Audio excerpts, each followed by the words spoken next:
बिहार एक ऐसा नाम जिसके बारे में सुनते ही दिमाग में सिर्फ 3 चीज़ों के बारे में ख़्याल आता है। पहला सम्राट अशोक की धरती, दूसरा आईएएस आईपीएस की फैक्ट्री और तीसरा देश का एक ऐसा पिछड़ा राज्य जहाँ ना तो शिक्षा की अच्छी व्यवस्था है और ना ही लॉ एंड ऑर्डर की समुचित सुरक्षा। जहाँ हर घर के बबुआ को रोजगार के लिए दूसरे राज्यों में जाना पड़ता है या नहीं तो अपने पूर्वजों की धरती पे खेती करना पड़ता है। आज देश के कोने-कोने में इंडस्ट्रीज पहुंच रही है, लेकिन ऐसा बिहार के साथ नहीं है।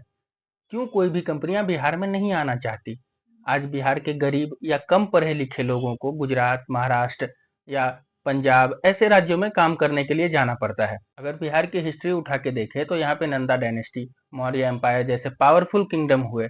यहाँ पे महावीर और गौतम बुद्ध जैसे महान संत भी पैदा हुए और चाणक्य और आर्यभट्ट जैसे महान स्कॉलर भी हुए और विश्व प्रसिद्ध यूनिवर्सिटी नालंदा और विक्रमशिला भी बिहार से ही हुए। इतना हिस्टोरिकली रिच होने के बाद भी आज बिहार की ऐसी स्थिति क्यों है?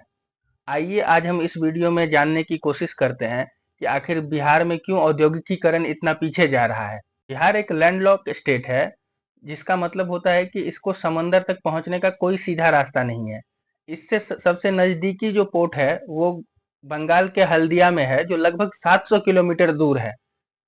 एग्जाम्पल के तौर पे आप ये देख सकते हो कि गुजरात हो चाहे महाराष्ट्र हो, जिनके पास अपना पोर्ट है और वो आसानी से अपनी चीजों को निर्यात कर सकते हैं।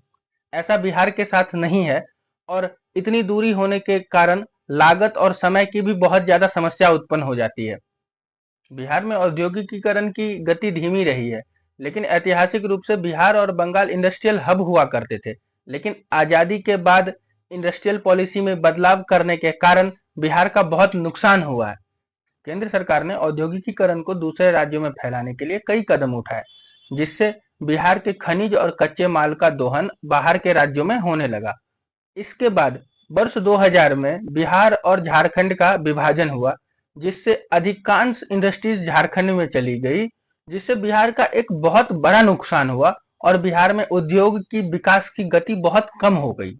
बिहार में भूमि अधिग्रहण एक बहुत बड़ी समस्या बनी हुई है, क्योंकि यहाँ के लोगों के पास छोटी छोटी जमीन के टुकड़े हैं, जिससे सरकार को सभी लोगों को एक समय पर मनाना मुश्किल हो जाता है और जिस कारण कंपनियां किसी और राज्य में चली जाती है। बिहार में प्रोफेशनल और टेक्निकल एजुकेशन की कमी हमेशा से बनी हुई है, जिस कारण हायर एजुकेशन पाने के लिए स्टूडेंट दूसरे राज्यों में चले जाते हैं और फिर वहीं शिफ्ट हो जाते हैं। बिहार के राजनीति में जातिवाद और करप्शन ने भी बिहार को बर्बाद करने में एक अच्छी भूमिका निभाई है। बिहार में कुछ दशकों से राजनीतिक उथल पथल चलती आ रही है, जिस कारण इन्वेस्टरों का भरोसा बिहार से खोता जा रहा है। बिहार कभी भारत के शुगर प्रोडक्शन का केंद्र हुआ करता था, लेकिन आज ये क्षेत्र बुरी तरीके से प्रभावित हुआ है। वर्ष 1960-70 के दशक में बिहार भारत के 40% शुगर का प्रोडक्शन करता था, लेकिन आज ये सिर्फ 2% रह गया है। बिहार में एक टाइम पे 3000 राइस मिल हुआ करते थे, लेकिन अब वो घट के 1000 से भी कम रह गए हैं। वैसे पिछले कुछ सालों में बिहार सरकार ने इथेनॉल प्लांट और सीमेंट मैन्युफैक्चरिंग यूनिट का शुरुआत तो किया है, लेकिन ये बिहार की जनसंख्या को देखते हुए बहुत कम है।